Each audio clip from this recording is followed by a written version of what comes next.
இஸ்லாம் அதனுடைய நம்பிக்கை, அவைகளில் ஒன்றாக இருக்கக்கூடிய மறுமை, இந்த மறுமையின் நம்பிக்கை, இதை பற்றி ஒரு சின்ன உரையாடலை உங்களோடு பகிர்ந்து கொள்ளலாம் என்று இந்த பதிவை நான் பதிவேற்றுகின்றேன். அருமையானவர்களே, இஸ்லாமியர்களுடைய, அதாவது இஸ்லாம் என்பது ஒரு அறிவியலும் ஒப்புக்கொள்ளக்கூடிய ஒரு மார்க்கம். கண்மூடித்தனமாக எதை வேண்டுமானாலும் பின்பற்றலாம், இவைகளெல்லாம் நம்பிக்கை அடிப்படையில் பின்பற்றப்பட வேண்டியவை என்கின்ற கோட்பாடுகளுக்கு அப்பாற்பட்டு ஆய்ந்து அறிந்து அறிவாளிகளும் அறிஞர்களும் அறிவியலும் ஒப்புக்கொள்ளக்கூடிய ஒரு மார்க்கமாக இஸ்லாம் இருக்கிறது என்று சொன்னால் அது மிக இல்லை. அப்படிப்பட்ட இஸ்லாம் மறுமை குறித்து இஸ்லாமிய நம்பிக்கையில் ஒன்றாக பிரதானமாக மறுமை குறித்து ஒரு நம்பிக்கையை வலியுறுத்துகிறது. மறுமையை நம்பாதவர் முஸ்லீமாக இருக்க முடியாது. முஸ்லீம்களுடைய நம்பிக்கைகளின் அடிப்படை நம்பிக்கைகள் மறுமை வாழ்வு அவைகளை பற்றி கூறுகிறது. அப்போது இதை பற்றி பேசையில் சில நண்பர்கள் கேட்குறாங்க, என்ன மறுமைன்னு சொல்லி ஒன்று நீங்கள் நம்புறீங்க? அங்கே யார் போயிட்டு வந்து பார்த்தது? இதை யார் வந்து சொன்னால் உங்களுக்கு அது எப்படி நம்ப முடியும்? இறந்ததுக்கப்புறம் என்ன நடக்குதுங்கிறது யாருக்கு தெரியும் என்பது போல அவர்கள் கொஞ்சம் அதிகப்படியான பகுத்தறிவு ஜீவிகள் என்று கூட வைத்துக் கொள்ளலாம். அப்படி கேட்குறாங்க. அருமையானவர்கள், கேள்வி கேட்பது தவறில்லை அல்லவா? கேட்கணும், கேள்வியிலிருந்து தானே அதற்குரிய பதில் நாம் தேட முடியும். இப்போ அருமையானவர்களே, முஸ்லீம்களை பொறுத்தவரை மறுமை அல்லாஹ் சொல்லிட்டான், நம்பணும். ஓகே, சரி, முஸ்லீம் இல்லை, இறைவனை ஒப்புக்கொள்ளாதவர்கள் அப்படி கூட வச்சுக்கிட்டு அவங்க ஏன் மறுமையை நம்பணும் அப்படின்னா, அதற்கான விடையாக நாம் இங்கே உரையாடுவது என்னென்னா, இப்போ ஒரு மறுமையின் நம்பிக்கை என்பது சமூகத்தில் ஒரு ஒழுங்கியலை கட்டமைக்கும். சமூகத்தின் அமைதியை, ஒழுங்கின்மையை, நீதியை, சமூக நீதி அத்தனையும் கட்டமைப்பதற்கு மறுமையின் அவசியம் தேவைப்படுது. எப்படின்னு கேட்டால், இப்போ மறுமை நம்முடைய செயல்பாடுகளுக்கு அங்கே தண்டனை உண்டு அல்லது நற்கூலி உண்டு அப்படிங்கிற நம்பிக்கை இல்லைன்னு வச்சுக்கோங்களேன். அப்போ நாம் நினச்ச மாதிரியெல்லாம் வாழலாம் அப்படின்னு தலைப்பட்டுருவோம். நமக்கு ஒன்றின் மீது ஆசைப்பட்டால் அது நமக்கு ஹராமா ஹலாலா, அதை நாம் அடைவது நியாயமான முறையில் இருக்க வேண்டுமா இல்லையா அப்படிங்கிறதையெல்லாம் தாண்டி அடையதுக்குன்னு நியாயம் அநியாயம் என்று ஆகிடும். ஒரு குற்றத்திற்கு தண்டனை இல்லை என்றால் குற்றங்கள் பெருகி கொண்டே போகும். இதுதானே உலக நியதி. அதே போல் யாரும் அறியாமல் மறைவாக செய்யக்கூடிய குற்றம் அல்லது என்னை யார் கேள்வி கேட்க முடியும் என்கின்ற ஆதிக்கத்தில் செய்யக்கூடிய குற்றம், இவைகளுக்கும் தண்டனை உண்டு. அந்த தண்டனையை வழங்கக்கூடியவர் நம்மில் எல்லாவற்றிலும் மிகப்பெரியவனாக இருக்கின்றான். அதிபதிகளுக்கெல்லாம் அதிபதியாக இருக்கின்றான். அவன் நிச்சயம் தண்டிப்பான், அவனை வெல்ல முடியாது என்கின்ற அந்த உணர்வு வரும் பொழுது, ஆஹா, இன்றைக்கி நாம் இந்த தப்பு பண்ணோன்னா மறுமையில் நம்ம பேசணும். ஒரு எக்ஸாம்பிளாக சொல்கிறாருன்னா, ஒரு நமக்கு எந்த வகையிலும் நியாயம் இல்லாத ஒரு பெண்ணை பெண்டாடுவது, அண்டை வீட்டு பெண்ணை அடைய துடிப்பது, மாற்றானின் மனைவிகளை அடைய துடிப்பது, மாற்றான் வீட்டு பிள்ளைகளை முறைகேடாக கொண்டு செல்வது, கையகப்படுத்துவது, இப்படியான ஒரு பேராசையின் விளைவு வரும்பொழுது என்னாகுன்னா சமூக ஒழுங்கு கேட்கும். அந்த விளைவுகளிலிருந்து இவன் எப்படி தன்னை பார்த்துக்கிறவன்? ஏன்னா தெரியாமல் குற்றம் பண்ணிடலாம், தன்னை தெரியாமல் பண்ண முடியாது. இது எல்லாத்தையும் தெரிந்த ஒருவன் இருக்கிறான் அப்படிங்கிற நம்பிக்கை தான் ஆண்டவன் நம்பிக்கை.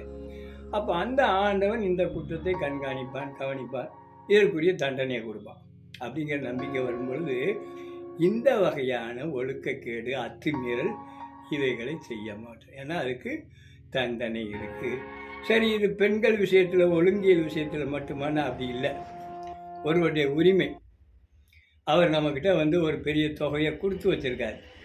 அவர் ஒரு சின்ன குடிசை வாசி, பாதுகாக்க முடியலை.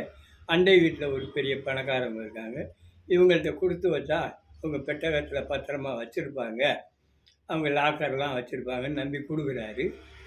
வாங்கியவர் இறையச்சம் இல்லாதவர்களாக இருந்தால் இந்த அபலை ஏழை வந்து கேட்கும் பொழுது, நீ எப்போ கொடுத்த, என்ன ஆதாரம் இருக்குது, தெரிஞ்சவாறு என்று நிமிர்ந்து விடுவார்கள், அபகரித்துக் கொள்வார்கள்.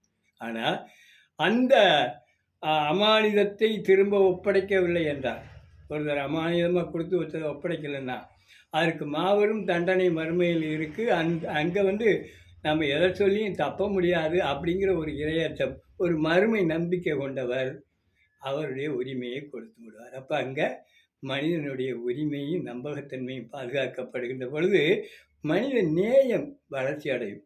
ஆகா, நல்ல மனுஷன் அப்படி பாதுகாத்து கொடுத்தாரு, அவருக்கு இவர் மேலே ஒரு நல்ல அபிப்பிராயம் வரும். அந்த நல்ல அபிப்பிராயங்கள் தான் ஒரு சமூகத்தை சீராக கட்டமைக்கும். இதுபோல் ஒவ்வொன்றாக சொல்லலாம். ஒரு அதிகாரி, ஒரு நீதிபதி, அவர் நீதிமன்ற ஸ்தானத்தில் உட்கார்ந்துருக்கார். அவரிடம் வழக்கு வருகிறது. அந்த வழக்கின் நியாயங்களுக்கு அப்பாற்பட்டு அவர், நான் சொன்னால் தீர்ப்பு, அதை நீ செஞ்சு தான் ஆகணும், இத்தனை மணி நேரத்துக்குள்ளே நீ நிறைவேற்றணும் என்றெல்லாம் சொல்லக்கூடிய இந்த மனப்போக்கு நீதிபதிகளுக்கு இரையச்சம் அல்லது மறுமையை பற்றிய நம்பிக்கையில் தான் வந்துடும்.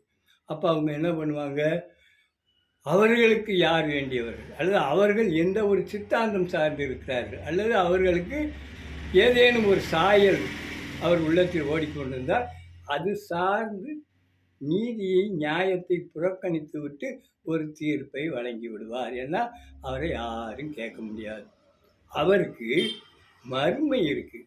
இந்த செயலுக்கு நான் மறுமையில் மகாவல்லவனாகிய இறைவன்கிட்ட போய் பதில் சொல்லணும். அவனுடைய தண்டனை மிக கடுமையானதாக இருக்கும். இப்போ நாம் நியாயமாக நடந்துக்கணும். ஏன்னா நம்மகிட்ட வந்திருக்கக்கூடிய இந்த நீதிபதி பொறுப்பு என்பது இறைவன் நமக்கு அளித்த அமானிதமான ஒரு பொறுப்பு. இதில் நாம் நியாயமாக நடந்துக்கணும் என்று நினைத்தாரே ஆனால் அங்கு நீதி நிலைநாட்டப்படும். நீதி நிலைநாட்டப்படும் போது மக்கள் உரிமை காக்கப்படும். உரிமை காக்கப்படும் போது அது சட்டம் ஒழுங்கு ஏற்படாது, பிரச்சனைகள் ஏற்படாது, சமூக உறவு சுமூகமாக நிறைவேறும். இப்படி இந்த மறுமை நம்பிக்கை ஏற்படுத்தக்கூடிய நற்பலன்களை அடுக்கிக்கிட்டே போகலாம். ஒவ்வொரு விஷயத்தையும் சொல்லலாம். சரி, அப்படியெல்லாம் மறுமையில் ஒன்றும் இல்லை, வாதத்துக்காக அல்லாஹ் நம்மை பாதுகாப்பான, வாதத்துக்காக மறுமைன்னு ஒன்றும் இல்லை, அவங்க வாதப்படி வச்சுக்குவோம். இங்கே ஒழுங்காக நடந்ததுனால என்ன நமக்கு நஷ்டம்? மறுமை இல்லாமலே கூட இருக்கட்டும், அவங்க நம்பிக்கைப்படி அல்லாஹ் நம்மை காப்பானாக. இல்லாமலே இருந்து நாம் வந்து இங்கே மறுமை இருக்குன்னு நம்பி ஒரு கட்டுப்பாடாக ஒழுக்கமாக வாழ்ந்துட்டு போயிட்டோம் அப்படின்னா அங்கே இல்லாமல் இருந்தால் அதனால் நமக்கு ஒரு நஷ்டமும் இல்லை.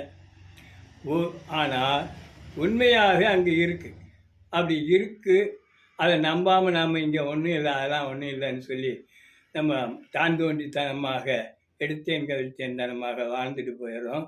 போய் அங்கே போய் இன்றைக்கி இதை மாட்டிக்கிட்டோம் அப்படின்னா அங்கே கை சேதப்பட்டு விடும். எப்படின்னா, நாம் ஒரு பயணம் போகிறோம், போகக்கூடிய ஊரில் எல்லா சாப்பாடும் கிடைக்கும், ஆனால் அப்படிங்கிற நம்பிக்கையில் போயிட்டு அங்கே கிடைக்காம போச்சுன்னா கை சேதம். அங்கே கிடைக்காது, ஒரு பார்சல் கொண்டு போவோம், சப்போஸ் கிடைத்தா அதையும் பார்த்துக்குவோம் என்று சொல்லி இங்கே முன் தயாரிப்பாக கொண்டு போனால் ஒருவேளை அங்கே நல்ல ஹோட்டலில் இருந்து சாப்பாடு கிடைச்சிச்சு அப்படின்னாலும் பிரச்சனை இல்லை, கொண்டு போனதையும் வச்சு நல்லாவே சாப்பிடலாம் இல்லையா?